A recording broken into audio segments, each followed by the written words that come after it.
ನಮಸ್ತೆ, welcome to my channel healing and solutions.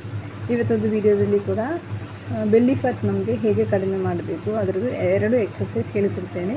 Last ವಿಡಿಯೋದಲ್ಲಿ ಒಂದು ಸಿಂಪಲ್ ಎಕ್ಸಸೈಸ್ ಹೇಳಿಕೊಟ್ಟಿದೆ, ಎಲ್ಲರೂ ಅದು ಟ್ರೈ ಮಾಡ್ತಾ ಇರ್ತೀವಿ ಅಂತ ಅನ್ನಿಸ್ಕೊಳ್ತೇನೆ. ಸೊ ಇವತ್ತದು ಫಸ್ಟ್ ಎಕ್ಸಸೈಸ್ ಅಂದರೆ ಕೀಗಲ್ ಎಕ್ಸಸೈಸ್ ಡಿಫ್ರೆಂಟ್ ಟೈಪ್ಸ್ ಮಾಡ್ತಾರೆ. ಅದು ನಂದು ಡಾಕ್ಟರ್ ನನಗೆ ಹೇಳಿಕೊಟ್ಟು ನಾನು ನಿಮಗೆ ಶೇರ್ ಮಾಡಿಕೊಡ್ತೇನೆ. ನೀವು ಮಲಗಬೇಕು, ಕಾಲು ಮಡಚಿಡಬೇಕು. ಇದು ನಿಮ್ಮದು ಹೊಟ್ಟೆಂದು ನೀವು ಅನ್ನಿಸ್ಕೊಳ್ಳಿ. ಹೊಟ್ಟೆ ಮೇಲೆ ನೀವು ಕೈ ಇಡಬೇಕು. ಹೊಟ್ಟೆ ಮೇಲೆ ನೀವು ಎಲ್ಲಿ ಕೈ ಇಟ್ಟು ಅದೇ ಪೊಸಿಷನ್ ಆಪೋಸಿಟ್ ಸೈಡಲ್ಲಿ ನಿಮ್ಮದು ಬೆನ್ನು ಮೇಲೆ ಕೂಡ ನೀವು ಕೈ ಇಡಬೇಕು. ಇದು ನಿಮ್ಮದು ಹೊಟ್ಟೆ ಮೇಲೆ ನೀವು ಕೈ ಇಡಬೇಕು.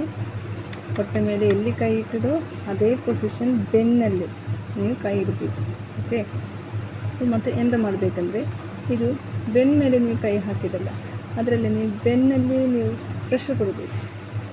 ಬೆನ್ನು ನೀವು ಎಷ್ಟು ಈ ಕೈ ಮೇಲೆ ಎಷ್ಟು ಪ್ರೆಷರ್ ಮಾಡಲಿಕ್ಕೆ ಆಗ್ತದೆ ಅಷ್ಟು ನೀವು ಪ್ರೆಸ್ ಮಾಡಬೇಕು. ಹಾಗೆ ಪ್ರೆಸ್ ಮಾಡುವಾಗ ಎಂತ ಆಗ್ತದೆ ಅಂದರೆ, ನಮ್ಮದು ಬಟಕ್ಸ್ ಬ್ಯಾಕ್ ಸೈಡ್ ಸ್ವಲ್ಪ ಈಗ ಮೇಲೆ ಬರ್ತದೆ, ಅರ್ಥ ಆಯ್ತಾ? ಪುನಃ ನಾವು ನಾರ್ಮಲ್ ಪೊಸಿಷನ್ಗೆ ಹೋಗಬೇಕು.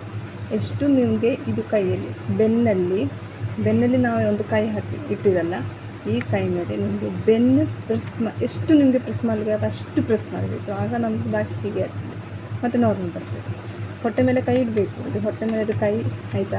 ನನಗೆ ವಿಡಿಯೋ ಬೇರೆ ಶೂಟ್ ಮಾಡಲಿಕ್ಕೆ ನನ್ನ ಈಗ ಹತ್ತಿರ ಯಾರೂ ಇಲ್ಲ, ಅಲ್ಲಾದರೆ ನಾನು ತೋರಿಸ್ಬೋದಿತ್ತು. ಸೊ ನೀವು ಹೀಗೆ ಟ್ರೈ ಮಾಡಿ. ಇದು ನಿಮ್ಮದು ಹೊಟ್ಟೆ. ಓಕೆ, ಹೊಟ್ಟೆ ಮೇಲೆ ಕೈ ಇಡಬೇಕು. ಇದು ಬೆನ್ನಲ್ಲಿ ಸಹ ಕೈ ಇಡಬೇಕು. ಒಂದು ಕೈ ಹೊಟ್ಟೆ ಮೇಲೆ, ಒಂದು ಕೈ ಬೆನ್ನು ಮೇಲೆ ಇಟ್ಟ ಕೈ, ಅಡಿಯಲ್ಲಿ ಇಟ್ಟ ಕೈ, ಅದು ನೀವು ಪ್ರೆಸ್ ಮಾಡಲೇಬೇಕು. ಅರ್ಥ ಆಯಿತಾ? ಪ್ರೆಸ್ ಮಾಡಬೇಕು. ನಿಮ್ಮದು ಬ್ಯಾಕ್ ಸ್ವಲ್ಪ ಎತ್ತರ ಆಗ್ತದೆ.